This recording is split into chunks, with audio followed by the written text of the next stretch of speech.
Come, imagine with us.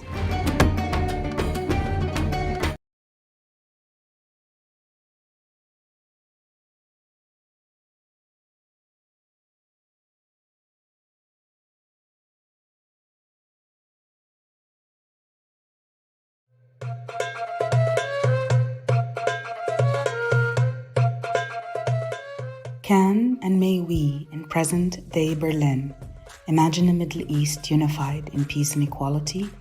Across national borders and religious and lingual divisions. With literature, discourse, and music. Cinema, performance, poetry, special feminist and queer discussions. The 4-day Middle East Union Festival, with guests from all over the world, makes this vision seem within reach and invites you to freely explore ideas of utopia. Come, imagine with us.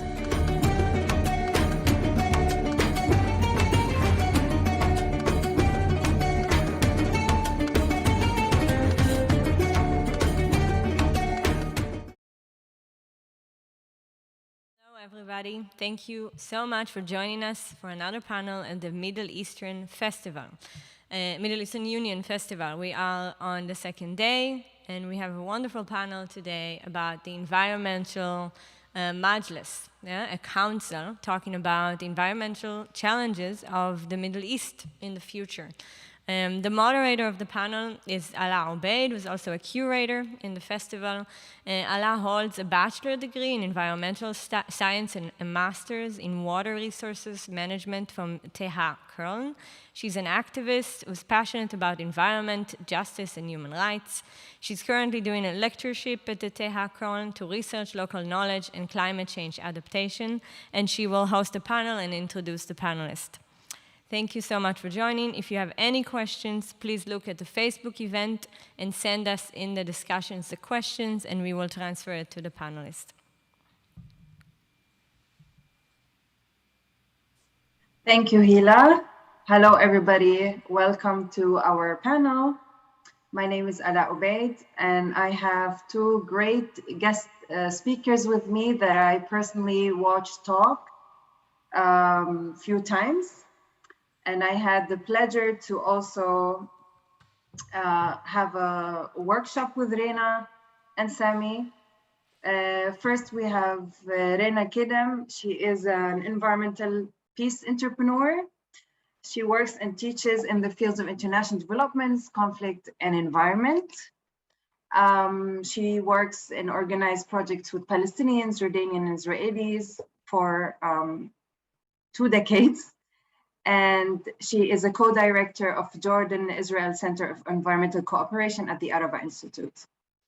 And also we have with me Sami Awad, and he is the founder and program director of the Holy Land Trust.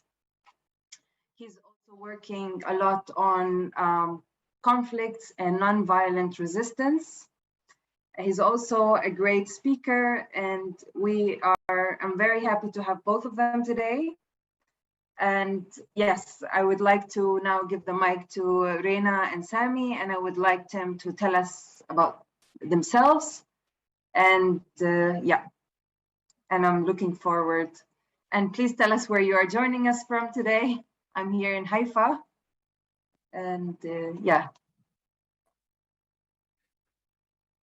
Great. Thank you, Ala. And thank you to the Middle East Union Festival for this great undertaking that you are doing. I think this is a very important discussion that is starting at this festival that needs to continue, of course, beyond the days of the festival itself, as we move and shift into new realms and new realities of what life looks like in the future, and especially the future of the Middle East that we all live in and love so much. My name is Sami Awad, and I'm actually talking to you today from my home in Beit Jala, near Bethlehem in the West Bank. I'm really happy to be with you. And I'll just give a little introduction about myself and the work that I'm doing before we also go deeper into the topic that we are in. And I'll try to, of course, mention the topic because it is one that is also very important for us in the work that Rina and I are doing. So my story is, I come from a Palestinian family. Both my parents are Palestinians. My father is from Jerusalem, and in 1948, his father was killed in the 1948 war, and the family became refugees. They were actually physically kicked out from their home and became refugees. My grandmother, with 7 children, the oldest was 12 and the youngest was 2. And the reason we are in Bethlehem is because my grandmother had a brother who was living here, and she came, like many refugees, thinking it was temporary, to stay with her brother and then return to her home in Jerusalem. That has not happened yet. And my mother is from Gaza, from the Gaza Strip. And I'm sure many of you know and hear about the very, very difficult situation of Gaza. And I still have all of my mother's family living in Gaza until this day. And I always ask people to keep prayers and to keep aware of the situation of the people in Gaza, not when there is escalation in conflict, but continuously to be aware, because life is very, very difficult on a daily basis for the people that live there. My story is I was born in 1971, so this is after 1967. And so my life as a Palestinian was living under the Israeli military occupation. And the struggle that I participated in from my youngest of age is the struggle that many Palestinians struggle in, which is ending the occupation, self-determination, freedom and justice, and living in peace with our Israeli neighbors. This is a struggle that has been going on for decades and decades, and sadly has been marked with a lot of violence and a lot of death and a lot of destruction all of these decades. At the same time, this was a struggle, but I grew up in a family that actually truly believed in the possibility of peace. Despite what we faced as a family in 1948, my grandmother always insisted that as a family, we will always seek peace and reconciliation with those who did this to us. And that was the seed that she planted in her children and us as grandchildren as well. And the hero of the family is actually an uncle of mine. His name is Mubarak Awad, who in the 80s opened a center in Jerusalem to train Palestinians and to work with Israelis on nonviolent resistance and activism. He was even known as the Gandhi of the Middle East at that time, because he fully believed that as Palestinians, we do have the right to resist and end occupation, but the best approach to end occupation and achieve peace is not by using violence, but by engaging in nonviolent resistance and activism. So the culture that I grew up in is a culture that has always been committed to nonviolence as a means to achieve peace in this land. A big turning point happened in 1988 when my uncle was arrested by the Israeli authorities. And because of his work in nonviolence, he was actually deported, kicked out from the land that he was born in and his ancestors lived in, and never allowed to return and live here again until this day. And that was the time that I committed my life to studying and engaging in this work of nonviolent resistance and activism. I ended up in the United States to continue my education, where I received a bachelor's degree in political science, then did a master's degree in peace and conflict resolution, and came back in 1998. I started the organization called Holy Land Trust. And this organization was created during the years of the Oslo peace process, as many people know, when Palestinians and Israelis were finally sitting on the table together negotiating a peace treaty, a settlement to end the conflict and occupation in a framework known as the two-state solution. And many, many of us on both sides were really excited for that potential, that finally, as we approach the second millennium or the closing of the second millennium, we will be able to start the third in peace in this land. At Whole Land Trust, initially, our work was to really bring Palestinians and Israelis together at the grassroots level to engage in what was happening at the diplomatic level, because most of the negotiations were happening at the top level.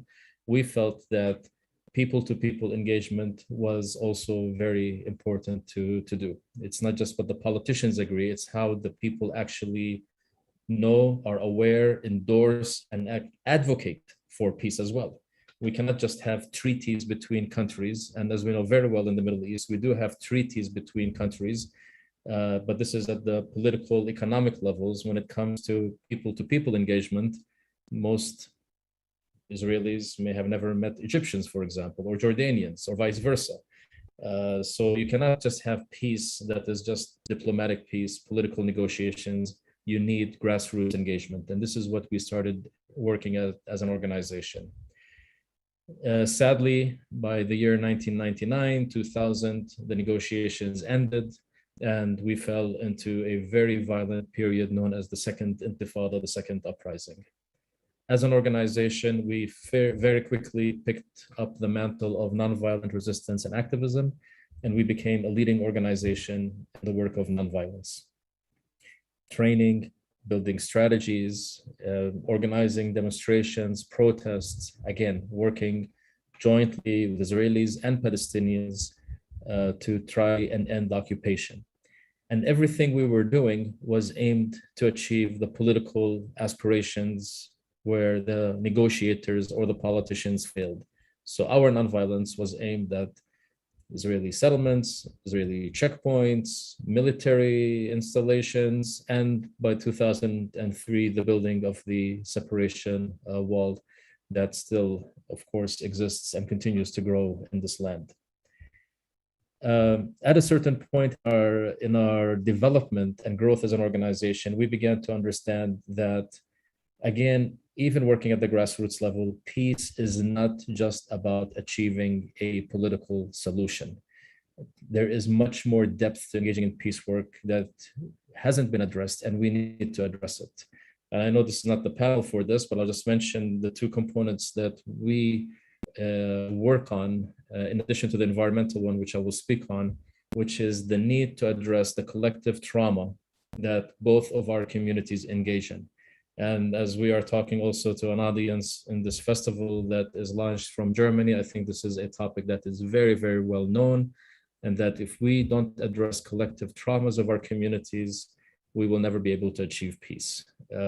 Trauma and fear are key motivators of how we as humans behave, how we identify ourselves, and how we identify the other. And if there is fear from the other, that means there is mistrust of the other. And if there is mistrust of the other, there cannot be peace with the other. So this is one component of our work. A second component of our work is in transformation. And the core of that is we need visionary leaders for the future. Even when we look at the peace process itself, we actually can see that a lot of what was motivating the negotiatings themselves were leaders who were interested in their own political agendas on both sides. They were negotiating in terms of how much each can gain out of the process, how much each can gain out of the negotiations, not how much we can share out of these negotiations. And so part of what we work on and continue to work on is the need to develop visionary leaders for the future that can not just create and sustain, but can promote peace in a way that advocates for the rights, equal rights of all peoples in this land. The third component, which we are engaging in, is the environmental component. And I have to be the first to admit and to confess that when we started the organization, yes, there is always this global environmental issue, but the focus always goes towards the political issue. Once we achieve the political issues, then we could deal with the environmental issues. Yes, pollution happens here. Yes, there is bad water here. Yes, there is land here that is not clean and dealt with. But continuously, we ignore the environmental, ecological issues. And for me, I would say, especially in the last 15 years, it was a big awakening to actually begin to realize that we actually have to put the ecological, environmental issues on the forefront of achieving peace, not as the secondary. The fact is that the occupation itself creates a lot of destruction. Palestinians and Israelis continuously on a daily basis create a lot of destruction to the ecological system, to the water, and to the environment. Ignoring the environment is a means of destroying the environment. We cannot just ignore it and say we'll deal with it later, because on a continuous basis, we are causing destruction. So as an organization, and I would say it was a big part of it was looking into the global climate crisis that we are all experiencing and have been experiencing for decades, but also I would say, the pure honor of connecting with indigenous communities from all around the world that deeply understand a relationship to the environment that sadly in even mine and our Western approach, we have completely lost. To really begin to see the sacredness of connecting to the land, of the sacredness of connecting to the water, that the environmental issue is not an issue to be negotiated. How much water you get and how much water I get, again, fighting over through power in terms of what I can get out of the resources, but to go in humbleness and service to the resources that are provided to us by this planet, by this earth. And so connecting to indigenous communities, participating, and I'm sure Rina and I will talk more about this, in a global conference and gathering called Defend the Sacred, which was an initiative that was launched by the indigenous communities of what is known as Turtle Island or the United States, where it was about defending the rights of water for these indigenous communities and for all people in an area called Standing Rock, where an oil pipeline was being created. And that created such a shift and motivation for many of us, especially political activists, to begin to combine the environmental issues and the resistance with ecology. So there is sacredness and activism that come together.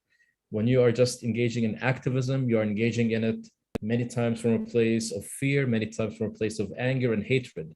But when you begin to connect spiritually to activism by looking into ecology and the environment, then your resistance, and not just your resistance, but also your vision for the future, actually also evolves as well.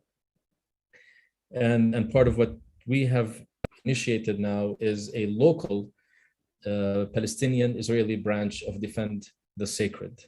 And maybe I'll end by saying, this is maybe something that the Middle East Union can actually look into for us to develop a regional Defend the Sacred ecological alliance here. Thank you.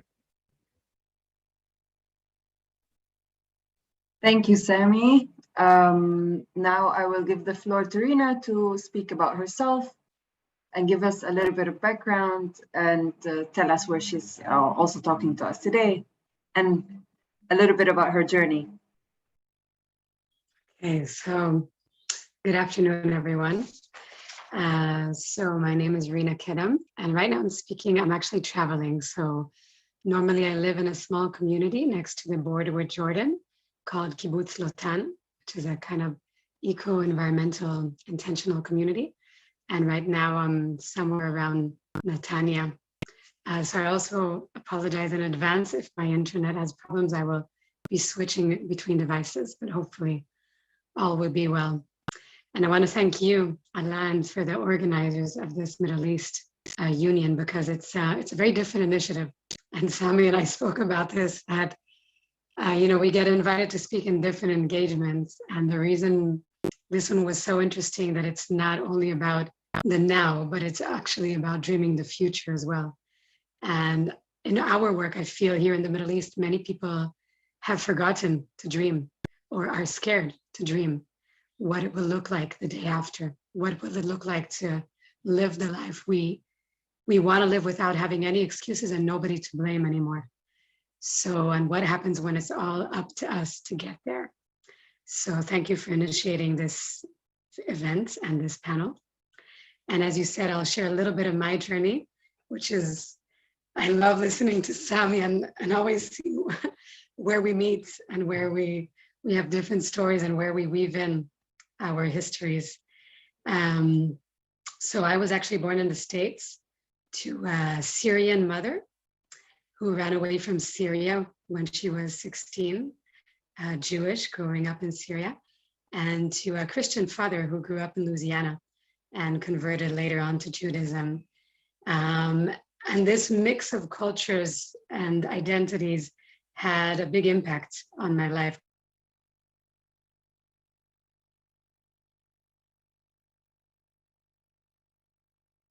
brought a lot of curiosity of the stories I heard and also the differences I experienced.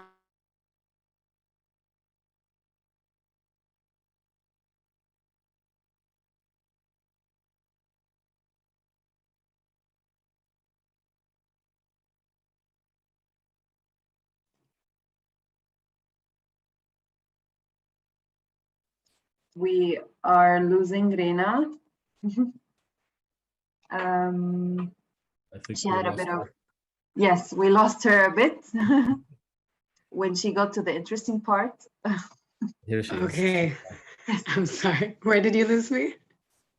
About actually after the mix of culture and growing up in different, Okay. yes. Yeah. So I just said that was a pivotal point for me because I observed a lot of the different cultures around the world, and it sparked a curiosity also to what happens when cultures do not understand each other. That was a lot of what I learned, is about cultural misunderstandings and how crucial it is for a well-being of people and families. And from a very young age, my biggest love was nature. That was actually my saving grace as a teenager, as a young person. Looking back, I think it was my therapeutic space to be alone, to talk to God. I remember when I was 10 or 12, I had a little hill that I called my little God hill, and I would go and speak to whatever is bigger than me and establish a different relationship. And that love became very strong when I was a teenager, and sense of environmental activism. And there was a very specific moment where I was hiking. Eventually my parents divorced. I think the cultural differences were actually too big to bear if I'm asked about it. And my dad returned to the States, and I just started visiting and going back and forth between the States and Israel. And one time I was hiking in Alaska with my brother and my father. And a very specific moment, I was hiking up a mountain, and I felt like a vow just slipped into my heart, saying that I am promising to do whatever I can to protect the natural world that I completely fell in love with. And I started exploring the environmental world from all different aspects of biology, marine biology, animals, but as a teenager, and starting to be an activist in animal rights, etc. And that was my biggest passion. And slowly, I started understanding that a lot of my activism was actually fueled by anger and frustration. And Sami spoke to that too. And when I grew up a bit and learned more about the activism communities, I saw more of that around me, of people being fueled, same as I was, from anger and from grief, and the feelings of strong injustice. But something about it didn't feel right. And I'll share that at the same time, I did do the army service in Israel. I grew up in a very patriotic, small community called Omer in the south. So going to the army service at the time was not a question. I was training fighters as a woman. And it was towards army service I became humbled to realize that I actually don't know enough about what I was serving. And I started asking questions. And right after my army service, I was marking hiking trails in the Judean deserts all over the country pretty much. But it was the first time I met Palestinians in the Judean desert. Sometimes it was Palestinian men when I was hiking alone as a woman. Sometimes it was women taking care of their camels. And these moments, a few times, I had to constantly choose between fear or trust on my path. Not necessarily as a Jewish person, but as a young woman traveling alone in the desert. But a specific moment I felt was where I had to choose between these two, when I encountered 8 men sitting alone in the desert who invited me for a meal. And in that moment, I knew that this choice, I had a feeling it would be an important one. And I decided to sit with them, to answer their invitation and sit with them for a meal. They just slaughtered a chicken for a celebration. I ate with them, broke bread with them, and kept walking. And in these moments of hiking the land and getting to know the land, I also I encountered Palestinians for the first time, and I also realized again that I don't know much about the stories of the people of the land. And simultaneously on my team were people from settlements, what we call the hilltop youth, very extreme right-wing settlements in the West Bank. And at first, I was definitely confused and stricken by these extremities I was experiencing. But soon enough, I felt that what my task was is to explore the land through my feet and my eyes, and to learn the stories and different narratives through story, to collect the experiences. And I would go travel to settlements, travel to Palestinian villages, hike, hitchhike, work together, and just learn about the stories. And this is when I fell in love with this crazy holy land. And at the same time, when I was hiking the land, there was one thing that was in common to Palestinian areas and the Jewish areas, which was litter, garbage, pollution. Everywhere I walked, that's what I saw. I remember marking a hiking trail that of the Kidron Wadi, which flows from Jerusalem to the Dead Sea, and it was bubbling green and smelly. And everywhere I walked, that was the common theme. And I was like, wow, we are such hypocrites. We are all fighting for this land, calling it holy, but then trashing it and treating it the way we are. And that felt so wrong.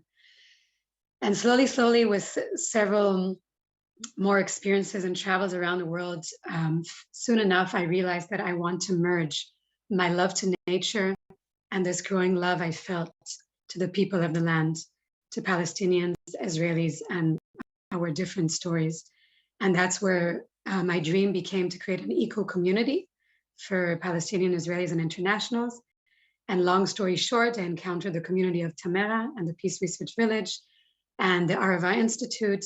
And together with Arava Institute alumni and also with the support of Sami and other friends, we created EcoMe Center, which was a home for peace and ecology in the West Bank, with a vision of being open for all people without needing permits. And the center was an active place for about 8 years, also controversial because the only land we found was rented through a settler in the West Bank. And in and out, I founded this initiative with friends, and I was in and out doing my own track of studies, a master's degree in international development, after a bachelor's degree in environmental studies. And part of my master's degree, I actually went and lived in Sakhnin with my family, which is an Arab town up north here, in order to really understand the Palestinian narrative of 48 and what it is to live in such a village on my daily life. And it also taught me a lot about the peace work that is needed between Jews and Palestinians within the borders of 48. And I continue this journey when what kept knocking or following is that I don't want this activism to be fueled by anger, because I was seeing war everywhere. We see it everywhere here. I never wanted to add more war and more fighting. Fighting for peace never really spoke to me. So these understandings led me to explore the more holistic realms of peace work, understanding that there's a lot of work I need to do on myself to understand my own fear, my own anger. And I started doing that through movement, the 5 rhythms specifically in Boulder, Colorado, and slowly fell in love with indigenous practices in New Mexico, and also with the Lakota tribe of North America. And I can say honestly that indigenous ways have a big part in healing my warrior heart. And slowly enough, I realized there's a way to keep merging this work through the environmental peace work that I was doing. And I call it environmental cooperation, because I think peace has become very controversial and politically charged. And in the opposite way of Sami, I was focusing only on environment, but understood that I cannot ignore the political reality and the political issues. There is no such thing. The environmental issues are not apolitical. They are not neutral, like many want to think. Land, water, biodiversity, it is all part of the political discourse. And I think when Sami and I joined forces a few years ago, we started working together. We realized that this is a very productive combination of the work of trauma and the depth of healing and transformational experiences that is needed in order to step forward and dream a new Middle East, together with the very tangible projects and outputs of working with communities and working on environmental topics. So I would say that what I bring to this is a lot of the experience of working with communities where they are the ones who lead the destiny and the future. So when I encounter a community in a project, we explore together, we map together the problems that we face, the environmental and social problems, and we start mapping and prioritizing them to then form a certain strategy and to then choose a project and implement it. And that's the work that we've been doing in the past few years. And the sacred activism, or what we call it, it's a big name and the name actually doesn't matter. But what I want to say that matters is that without the relationship with something bigger than us, this work is very sad or very challenging, I could say personally. That my relationship that I've been cultivating these past few years, creating trust with creation, has been an anchor in the ability to cross boundaries day in, day out, my own personal boundaries, listening to opinions that are completely different than my own, failing time and again, saying that this peace work has no future, getting up, finding new strategies. And in our work, we're also integrating that is what does it mean to be in relationship with the elements, in relationship with oneself, with each other, and with that is around us, and finding the language of our people here, not only Western concepts of New Age, activism, etc., but what does it look like here? What does it mean to sit with a farmer that never left his land, to sit and drink coffee and be quiet and experience that is bigger than us? I think I'll just end with that I feel very fortunate that I am able to find ways to care for that I love, which is the water, the earth, and the people of this place and everywhere where this general earth. And that finding these ways to do that have been a blessing. And these strategies are part of what we're going to explore here together in this time. So thank you for having us. Thank you, Rina and Sami, for your, you were able to summarize your long journeys in this work. Of course, this panel, we're going to talk about, the future of the union within the Middle Eastern Union, but environment is a huge aspect. We cannot just only talk about how we will culturally be connected, politically and socially, but we have to also talk about our future with all the environmental challenges that we have, like climate change. We're talking about something that is happening to Mother Earth. We're all gonna feel it. We're all are part of it, and we're all kind of the cause. And I wanted, I wanted to speak about this very important thing that, okay, yeah, if we are gonna have a Middle Eastern Union in the future, when most of our political issues and are, let's say, figured out, it's very important that we have to establish a union, environmental council, that we can discuss our environmental challenges, and we will imagine this world where states, Arab states or Middle Eastern states come together, have no borders, and sit on a table and discuss how can we agree on making a mechanism to, of course, manage our natural resources, our sacred and natural resources that are not enough. We have a lot of challenges. How will we manage our water and energy and, adapt to climate change? Through your experience. Of course, your experience was mostly political and social justice and environmental justice. And I would like to know more about your experience. What are the values and what are the lessons learned from your journey that can come and we can use in this establishment of this new environmental union, let's say?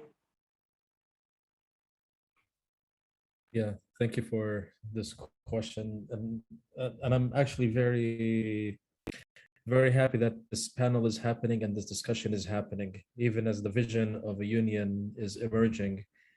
And as we know, and as you said it, and as we've talked in the past, most of our engagement is about addressing the human factor. And the human factor is political, economic, and social. And we think that if we address these issues, then everything else will be fine. And I think the biggest lesson for me is actually that we need to put the ecological and environmental issue on the forefront of any negotiations, any discussion, any vision work for a future Middle East Union. It has to be the initial conversation, and everything. I would challenge those who are engaging in the other fields. All of them have to fit into what is created in this ecological committees or framework that is being created. Because at the end of the day, if we are experiencing energy crisis, if we are experiencing desertification, if we are experiencing water shortages, if we are experiencing pollution, then none of these other components can actually survive. We will engage in war immediately. You know, countries who are in peace with each other will engage in war over the resources. So we cannot deny that this might not happen in the future just because we have agreements. We'll have social crisis. We will have economic crisis as well. So the value I would say is that the cornerstone, and this is the opportunity, because if we who live in the Middle East are visioning and planning to have this union, we have an opportunity to not do the mistakes that other communities and countries and unions have had, where the focus was on achieving the political and economic, and then the environmental becomes the secondary issue. We need to connect with the environment in a way that addresses all of these issues. And what I mean by this, if we look, for example, at the Western approach of how they are engaging in the work with the environment, a lot of the Western thinking is coming from how do we protect the environment, how do we take care of the environment, things like carbon footprints, emissions, and so on. But at the same time, it is directly linked to capitalism and economic benefit. So this is a Western approach, and I'm not saying it's wrong, but what I would recommend is to say we need to engage in this economic approach of sustainability, of connecting to the environment, of having sound engineering and development programs that are economically beneficial and environmentally safe, but to balance this with what Rina and I have been talking about, which is very much part of the Middle East community, indigenous culture, and our connection with the land, that sadly many of the Western countries lost that indigenous connection to them. And so when we look into countries, for example, like the First Nations people, like in Africa and the Middle East, there is value in looking into our history of how, just like Rina said, how our farmers connect to the land. How in Arabic culture, when we say, when we plant the olive tree, knowing that I will not have its fruit, but I plant this tree for the generations to come. I take care of it for generations to come. How we connect with water, how we connect with earth. This knowledge, this wisdom that comes from indigenous cannot be ignored. And ignoring it, for me, is a disaster for us in the Middle East if we do this. So my recommendation is values of humbleness, values of equity in understanding resources, values of lack of greed in these resources, and lack of fear when we engage in looking into the environment, learning from the environment, economic development, political peace work, and indigenous culture at the core of this work. Thank you, Sami. Great. I'll continue to say that this is such an important question, and I personally research environmental cooperation around the world. That's my PhD work, and I can say that so much of the knowledge is already out there, but still there are very few successful examples. Like our ways of thinking, there's still something that has to change when it comes to the values of science, which are very, very important, science, creativity, but there's also the part of the experience. So I'll share where my biggest questions are around the environmental crisis we are at, that it's very hard to create shortcuts, meaning that some people, if you provide the scientific data of what's happening in the world and the rates of global warming and climate change, that's it. That will be enough for them and they will change. But from my experience, I was also a backpacking leader. With some people, it goes to the heart. They have to fall in love. They have to experience the outdoors in order to care for it and to put it equivalent to their own need and not to put their own survival need before that of nature. And to even see that nature has an intrinsic value by itself to exist. So I struggle honestly between how do we create shortcuts? We don't have time to take all of us backpacking and fall in love. We don't have time for that. And we don't, again, if we do create, when this union is created, yes, that should be part of the experiences. Yes, people should step out of negotiating and talking in enclosed rooms with ties and jackets and actually do it outside. Do it in the nature. Do it where the desertification is happening. Do it where the water levels are rising. Do it in the field. It's taking the laboratory work outside. It's taking the expertise of all the ones sitting in high towers to where things are actually happening, where indigenous communities or impoverished communities are suffering the most from the environmental changes of our time. And this is a different way of thinking that I have not yet seen so much in the policy realm of things. So I do believe that policy is a key. But again, I'm here to urge our younger generation or anybody with innovation to step into policy. I think part of the values that we need are innovation and policy, and again, creativity that is connected to the heart and is not afraid to look at this holistic view where social, environmental, political, economic are all connected, who are not afraid to speak about science and spirituality in one sentence. There's a new generation that is doing it. But I know a lot of my friends and peers, we want to live a comfortable life and not step into the policy realm. But I think we need that balance. But to add in realms of the value, I think I want to bring in the intrinsic value of nature itself. To me, that has to be in the forefront of a lot of our agreements and movements and union, is to see the right of nature to exist by itself and just without, we always translate it to, I'm sure many people here heard the term of ecosystem services. We try to explain environmental terms and how humans benefit from the environment.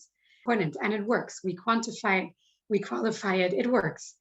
And together with that, we need to see the different approach of how nature has its own ability to be and where we can support that as much as we can. I want to join the values of forgiveness, to add in a value of forgiveness, which is both intercultural, but also forgiveness to us as humanity. We have done so many mistakes, and I know a lot of us are drowning in the sadness and the grief and the hearts, the open, bleeding heart from what has been happening to the environment. But also, the forgiveness is key in all of the work we do. It's forgiveness around the healing of trauma, and it's forgiveness in the trauma that we've been doing to this earth, and moving forward and finding the compassion both to our human behavior, to nature itself, and to each other. So I want to bring in those values as well. And how do we explore those in an interesting realm when we talk about policy and politics? And I know politicians, I know a few that are starting to use this language in parliament about this time for healing and forgiveness and compassion. And an environmental union needs that as well in its core, in my belief. Of course, matters of equal distribution and equal access to resources is key, as well as diffusing the impacts of climate change, especially right now. And I would say taking into account the priorities of adaptation and mitigation of climate change by local communities. So I'll only strengthen what Sami said, that local environmental indigenous knowledge is key, is also needs to be in the heart of any environmental majlis that we want to see happening. And the wealth of knowledge of this land and its ancestral lines is immense and magnificent. And we don't even have yet a bank of such knowledge. And anybody who's listening to us and wants to support that, speak to me later because it's one of my dreams and I just don't have time to do it, but creating a bank of indigenous practices and knowledges of Palestine, Israel, and the wider Middle East then to come. And I'll just end maybe with not being, again, putting water and putting what are all of these values as sacred in the center of our being is the thing I will end in. And if it's creating those connections through the religions that are also a way for people to connect, but putting those back into the realm of respect and the honor of the sacred that they are in giving us life. And I'll stop here because we can go on and on with this question. Thank you, Rina and Sami. I think I heard, if let's say buzzwords of the core values that the Middle Eastern Majlis should have, Environmental Majlis should have, which is equity, connection to the land. I like that you also brought the sacredness and the forgiveness, and that it's not only politics and policies and plans, but actually going back to the roots and respecting the local knowledge and using it to build our own creation and structure. And I feel like you gave us a lot of great first steps towards this. I feel like it can happen based on some of your experience and this conversation that we're having. We talked a lot about social justice and environmental justice, and it's something that politicians usually don't look at. And through your experience, how can we communicate this? Like we're saying, okay, we're doing this majlis and these are the core values that we spoke about.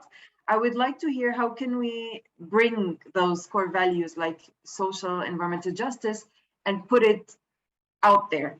What type of message that you would give people that they should focus on?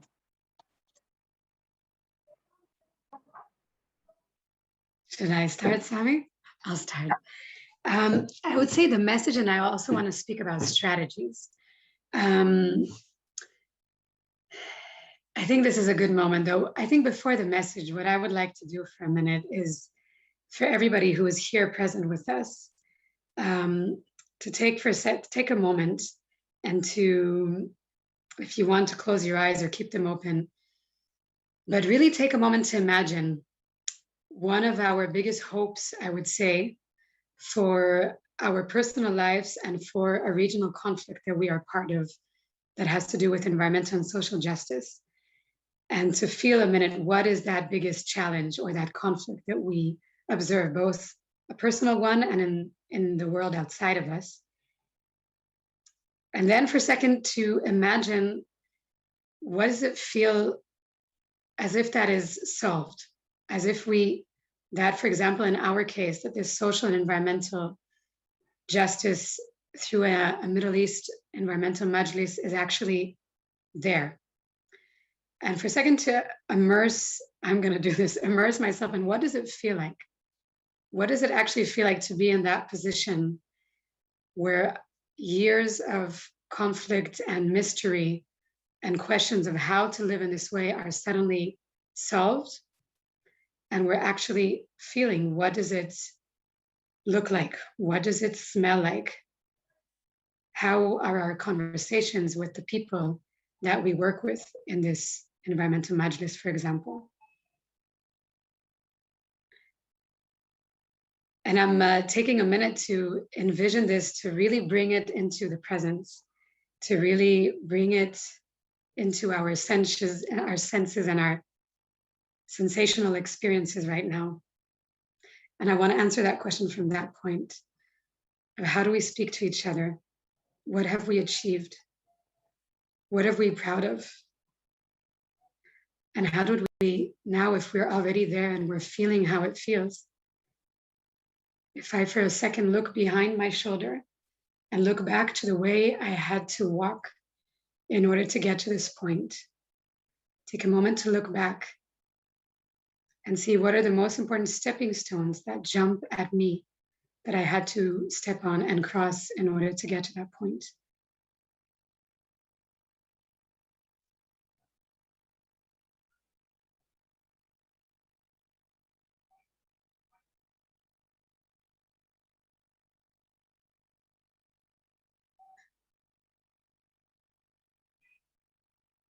And from feeling this possibility and its realness, I'll answer.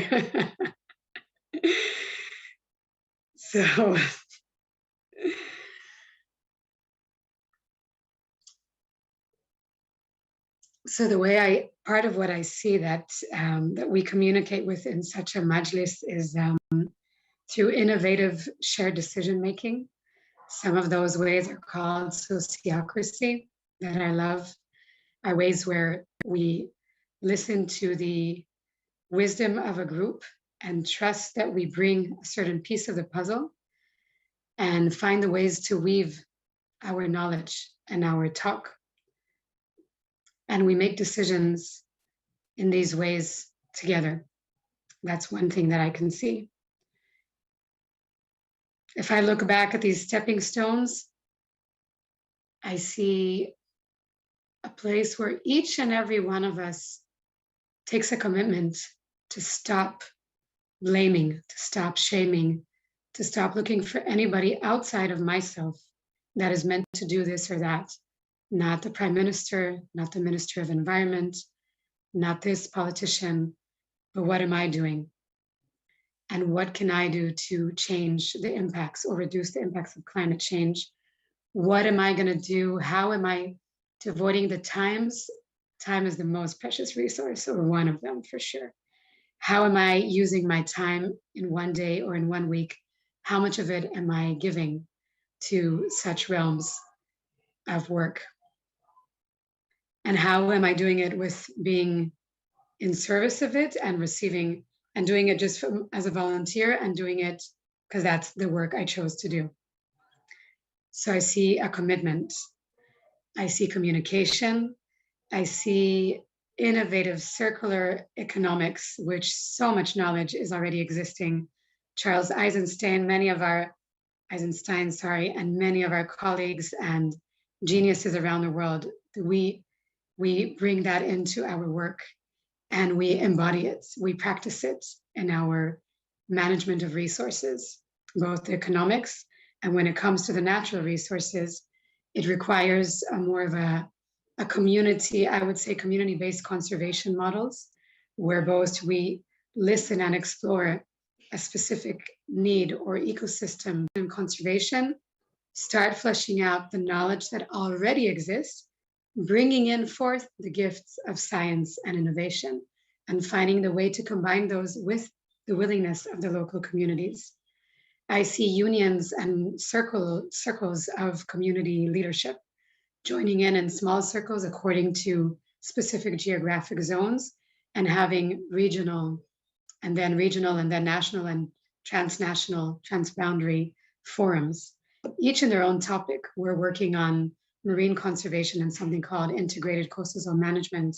And we're just, as we speak, working on creating a transboundary forum for the protection of the Red Sea and its many, many attributes of how it contributes to life. And I'll let Sami continue and then I'll go on if there's more that I see. Yeah, thank you, Rina. Yeah, for me, I just want to add maybe just a little bit to what Rina shared. Because the way I envision this is that for a strong ecological, environmental system to emerge here that can sustain also the political, economic, and social lives, and connecting this with the concept of justice, I think what really needs to happen also at the core is that systems need to also change where we live. We cannot deny that many of the systems that we have in the countries of the Middle East are systems that feed on oppression, feed on violations of human rights, feed on violence, feed on power over others. And so I think to engage in this work, I think it needs a very, very strong grassroots movement of the peoples of the Middle East coming together to stand in the face of leaders that can be corrupted, that can be violators of human rights, because anybody who speaks about issues that do not fit with the agendas of the political establishment, even in a union, will be suppressed. And so for me, it also includes the emergence of young leaders in the Middle East that have the awareness, that are ready to engage in advocacy and activism for the sake of our relationship with the ecosystem and with the environment. Human rights, we cannot deny this as an ecological environmental issue. Equal rights, gender rights. I think one of my biggest learning over the years was in meeting and connecting with strong women like Rina and others who have a sense of what it really means to connect to the environment, that sadly many of the male species have lost over the thousands of years of just seeking power and domination of the land and of the female energy as well. And so if a country or a sect or a tribe suppresses the rights of women in their community, how can they be open to understanding the rights of water and earth and land and trees in their community? Freedom of expression. How can if freedom of expression is denied and somebody goes to prison for voicing their opinion on something, how can they speak on behalf of the environment as well? So this is why putting the ecological and environmental issue on the forefront and having people advocate for this in full freedom and full voice actually allows for the domino effect to happen on all other issues as well. And so, yeah, we're talking again about a vision of a Middle East Union, and I would urge that this environmental issue be at the forefront, because if it is not, we will fall into the traps of, and I'll have to say it and many people will get upset, we actually do have something called the Arab unions or the states that have created a union, but what is this all about?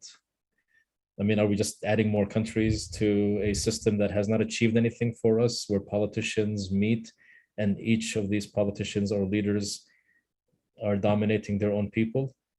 And so there is an opportunity for a new vision to emerge, and this new vision can emerge when we are engaging in the social justice issues of human rights, equal rights, and gender rights, and freedom of expression, and the ecological issues of environmental justice as well.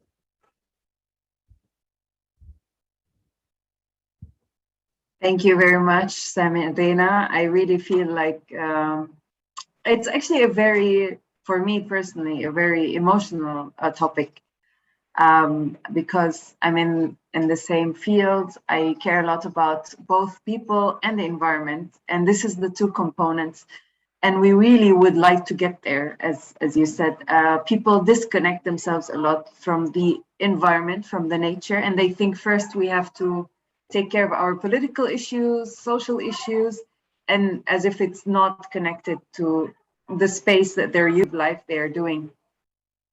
And I really like your messages, and I feel like we already have set the ground for like the core values and the goals, and to sustain a certain function for this Majlis from your experiences.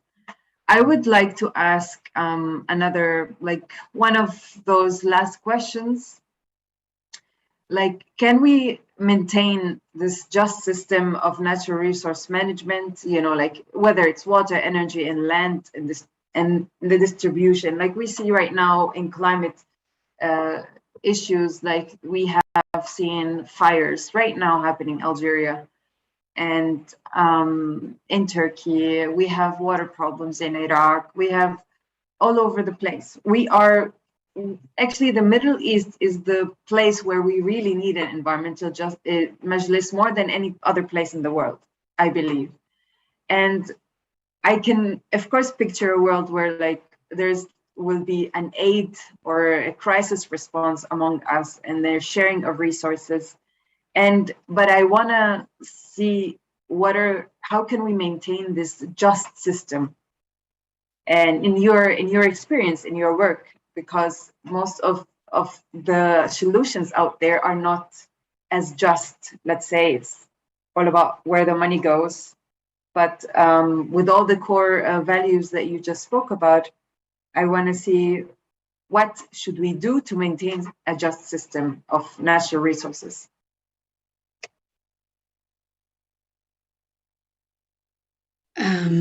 I'll start, and I also want to, I don't know if you mentioned, and if it's okay, but if people can also write more questions in the Facebook, or are we doing that? Okay. So I'll just remind that if any of the audience have questions, you can write it, because it becomes even more interesting to hear your thoughts as well. How to maintain, you said a just situation of natural resources was how you framed the question to me. I think that's a very tricky one, because to maintain, we'll have to start somewhere. It's not just the way it is. But I think, and we see it right now, that, you know, when some people, I think we have to really understand that what's happening with the climate change and the global warming, we see it now in the, like you mentioned, in the forms of fire and floods, and unfortunately, what happened in Germany that took the lives of many. It's here now. I think there's no more privilege for any one of us not to engage with it. And I think that's, as many of us that understand that this, it's not just for environmentalists anymore. It's not for politicians anymore. It's for every single one of us that wanna keep living on this planet and care about the future of our children and our present, not even the future of our children. It's here now. And to say, Allah, there is no just system right now. We have to create it. And I wanna say that in order to create it, there are good examples to learn from. So I want to go back to the value of humbleness. Sometimes in the Middle East, we think we're in the bubble and that we're in the worst case in the whole, you know, we love attention and we're kind of, we're sometimes too soaked into our own conflict and think we're very unique. No, conflict is everywhere. Environmental crisis is everywhere. Yes, this is one of the most dire situations, most scarce water resourced areas. And there are very good examples around the world of good management of resources, and in a transboundary way. We can look at systems of what's called transboundary mountain governance, which is a very interesting field to learn from. There are transboundary protected areas in Central and Southern America. And there's different examples. So I want to bring back the idea of exploring and learning from what's out there, and then creating a movement. Like this Environmental Majlis is not, again, just experts sitting in a room and discussing dry data. I think we're talking about creating a movement of people. And when there's a movement of people, and we speak about this a lot, Sami and I, of looking back to history, what is that one very strong motion that can create a threshold, a tipping point, where people stop being indifferent to climate change, to injustice, and change, and where many of us give our time and our lives to such causes together, and there's no way back. Where do we look and study, where was history changed, and what do we need to do in order to do that, if it's possible to plan? I mean, sometimes it just happens. But when it comes to this question of just distribution of resources, I think it requires a movement of both very talented professionals that know the information of the situation of every single resource and what's happening in terms of that resource, and a movement of people that are willing to support in planning a certain strategy and implementing it. Because the situation right now, there is no answer. Like, there are not enough resources to sustain all of the people of the world. Like, we have to change. When we say we have to change, it means also us sitting here, reduce our consumerism, reduce our standard of life, and start distributing resources in a different way. But again, I wouldn't leave it to anybody to, yes, it needs policy, but it does require all of us. So once we can dream about that just distribution, then we can maintain it through a certain majlis and through these really good practices. I won't say best, because I don't think there's such a thing, but good practices that are out there on leadership, direct and honest citizen democracy or participation, which is also and societies that don't have democracy, sometimes it's even easier to do environmental protection, but to have these core values it should be a world charter. It's not, it should be way beyond an environmental majlis, but it should be a world charter where people find a way to commit in a daily life and really understand how this is connected to our own survival right now. So we stop putting it under. And I see more and more people doing that, honestly, or seeking those ways to be more productive, more effective, more practical. And I'll stop here to let Sami continue. And then I want to go back at the end to the practical. Yeah, so I will give a very practical example of something that we are working on now. Rina and I are heading a project called From Dialogue to Action, which is about addressing the environmental issues of Palestinians and Israelis in the midst of occupation. How can we, in a sense, resist and end occupation by looking into the environmental damage done by the occupation of this land? And one of the key components of this work we're doing is not engaging in top-down programs that we as the experts, we as the heads of the organization, or those who are in government are suggesting, imposing, or recommending what people need to do. The way we have engaged in this project is actually by us going to the communities themselves. And the community that we just finished a beautiful work with is a community called Al-Awsaj, which is an area near Jericho. And simply asking them, what is it that they want? And then this concept, as simple as it is a concept of empowering of local communities. Once a local community is empowered by us as leaders going to them and saying, what is it that you want and need to sustain your ecological living on your land? What is it that you feel is necessary for your environment to be safe and sound and healthy? What is it that you need for water to reach your land? And then we become in service of these communities. And so for me, the first act is the empowerment of the grassroots and local communities. Added to this, education and awareness become key factors in this. And I fully agree with Rina when she said education is not, giving people a class on the environment and then sending them off. It is the connection to the land. It is really creating this intimacy, I would even call it, with the environment itself. Once people are able to develop this, once people are able to feel and sense the land, the air, and the water, embody it, not just as a mental exercise of reading a book or looking at some PowerPoint, but really connecting with it, then this relationship becomes a relationship that I will work for and I will defend and I will engage in. And so what I would recommend is this engagement in grassroots mobilizing, creating connections with the environment through awareness programs, through education programs that connect people to the land. And then at the end of the day, those who live on the land, those who are benefiting from the land, those who understand the land, back to the indigenous wisdom that exists in the Middle East that we talked about, they will actually be the ones that will help us set the right policies for the future. Thank you, Sami and Rina, for your answer. I'm asking people to send us their questions. We had nice comments from people.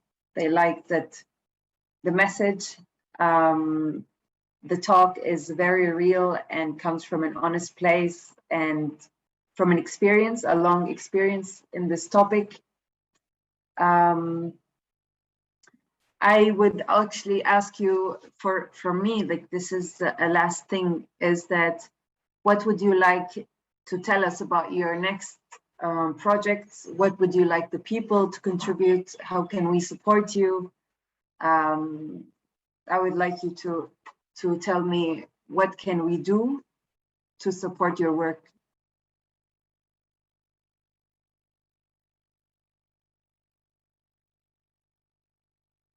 I'll go first. Well, our work that we're doing here, as you know, and as we've introduced this, is quite unique. There's a lot of environmental work that happens, and there's a lot of political work that happens. But I think for the first time, what we are doing is combining, as we said, activism at a political level, addressing the conflict, and working at the environment at the same time. And bringing those together, we actually believe will create even new visions for how peace will be manifested in this land. This is, I think, a strong belief for us where, for example, separation doesn't work. Integration and communication and connection and building community works, because this is how the environment works. Dividing the body from itself does not create peace in the body. And then when, as mother, cutting her up and dividing her and saying, this plot belongs to me and this plot belongs to you, does not support us or the land itself. And so for us, I think working with the environment and developing trust and building relationships helps us also develop relationships of trust and respect between humans as well. And so our work is very new and very unique. And I would actually say, yes, we need a lot of support for this work to maintain itself. Developing, for example, the local Defend the Sacred Alliance in the Holy Land, Palestinians and Israelis, and maybe expanding it to the Middle East, where environmental activists and researchers and scientists and politicians and grassroots activists come together with indigenous wisdom and with spirituality and our religious texts coming together and saying, this is what we also offer the environment here, I think can be something very, very powerful and unique. And so, yes, I will say financial support to our work is very important, and also supporting us through advocacy as well, supporting us by engaging in promoting and advocating for the work that we are doing here. Thank you. I have a question from the audience. I have a question from Eliana Vos. She said, thank you for such touching and grounding words and visions. I'm interested to hear if you think there is an on-the-ground kind of action or movement relevant to your vision here in Berlin and in general outside of Israel-Palestine.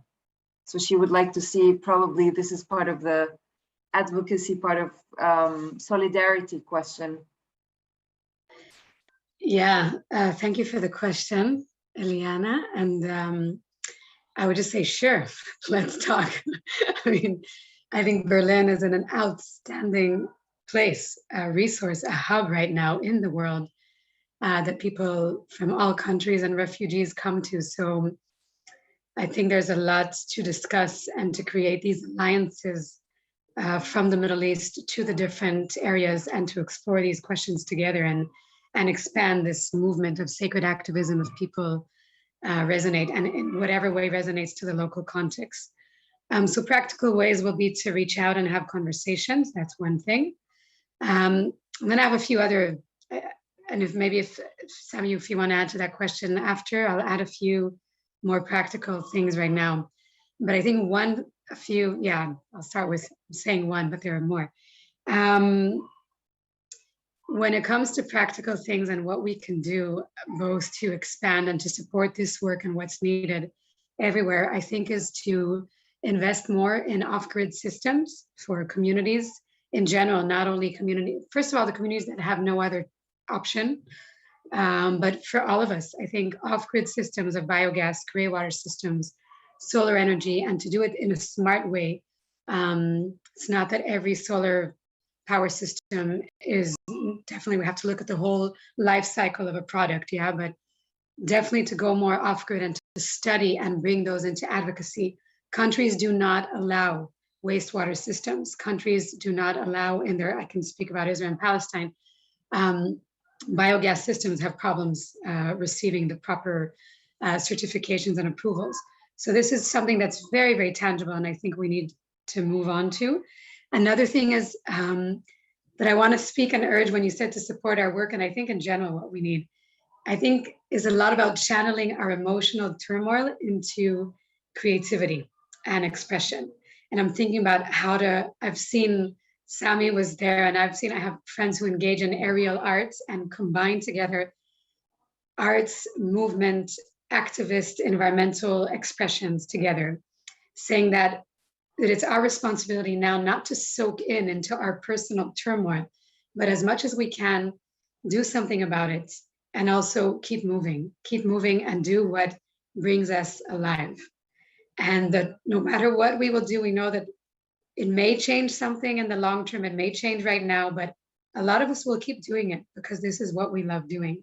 So my call is to have more and more of us that resonate to this work to come alive, to choose to step out of whatever our comfort zones are to the level that we can. And I know it might sound kitschy, but or tacky, but to really believe that something could be different, to dream, to dare to dream and imagine and close our eyes and look at these points like we had in some of the intervals and really imagine what does it look like, but not necessarily start big, but also look into our own personal conflicts and challenges when it comes to our neighborhood, when it comes to our family, when it comes to our partnerships, and to see what are we willing to change to bring peace into those relationships. And by those commitments also, we contribute a lot to the larger sphere. And one thought I want to share, and then I'll pass it on. I was observing today a praying mantis, and I was looking at her, and they are masters of camouflage in a way that is inconceivable. And I was wondering if our work could be like that praying mantis, because many of us like speaking about the revolution and systematic change. Yes, that's a way that's also needed. But if we observe nature, so much of the beauty of change comes through camouflage, through doing what we can in a quiet way, by learning the natural systems and being them. And if many of us do it, I don't know, it's just a thought I'm sharing that gave me a lot of inspiration today, was just observing that brilliant creature and seeing how we can learn more and more to be like to imitate our natural systems. And if more and more of us do that, we can come back and live more humbly and have less and less demands and requests of our natural environment and systems that cannot hold all of our demands and needs. Passing it on to you, Sami. And I love the idea because, in me learning and connecting more with nature, the abundance of the learning that we can gain just from observing and connecting with, and as you said, not putting ourselves at the center of it and saying how everything serves us and how we could serve it so that it could return and serve us. But in this humbleness of connecting and learning, there is so much that we could learn from nature that is much more intelligent, sadly, than what we have become as human beings, I think. And that's why many of these creatures will actually survive us millions of years after maybe we don't exist on this planet anymore. And just to go back to that question, there is so much that is emerging globally as well. I mean, we're talking about the work that we're doing here, but there is such a big movement, and especially led by youth and women, to address the ecological, environmental issues that are facing the world. And people can join many groups that are now emerging, grassroots initiatives that are emerging. The work that we are part of is this global movement called Defend the Sacred Alliance, and it includes members and communities and activists and spiritual leaders and indigenous practitioners from all around the world, from the Americas to Africa to Asia to Europe to the Middle East. So this movement is growing. It just needs more support. And I fully believe, as we've been using this word, more engagement through humbleness and awareness creation. I think one of the biggest lessons we've learned in the last 2 years, how a very small virus can put a halt to us as human beings. And sadly, many of us have not learned that lesson yet. We still declare it as a war against the virus, as the struggle that it's us or it.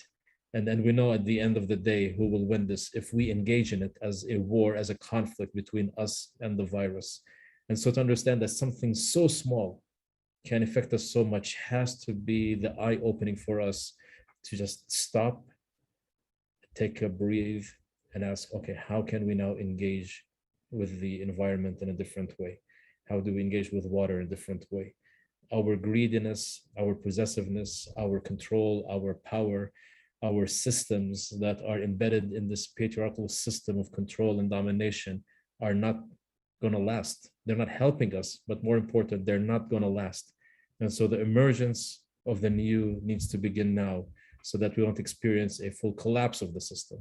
And creating the new, envisioning the new, just like what this union is all about, I think is a key component for the future. So when we're thinking Middle East, which is big enough, but actually what we should be thinking is globally from the Middle East. If we can achieve something very new and unique in the Middle East, I feel it will have such a global effect as well. Thank you, Sami, for your words, and Rina. I'm really hopeful, and I would ask everybody to support Defend the Sacred Aliens and start one. I mean, if you don't find one in Berlin, let's start one, and please connect with Sami and Rina and support their work. I will always follow up their work and journey, and I am also will be part of it. Thank you, everybody who was with us today, and I hope that we gave you a little bit of a vision for the Middle Eastern Environmental Majlis or Council. And yes, let's all go out from here and appreciate where we are and be humble with nature. Be humble as humans. Thank you a lot, Sami and Rina. Thank you very much. Yeah.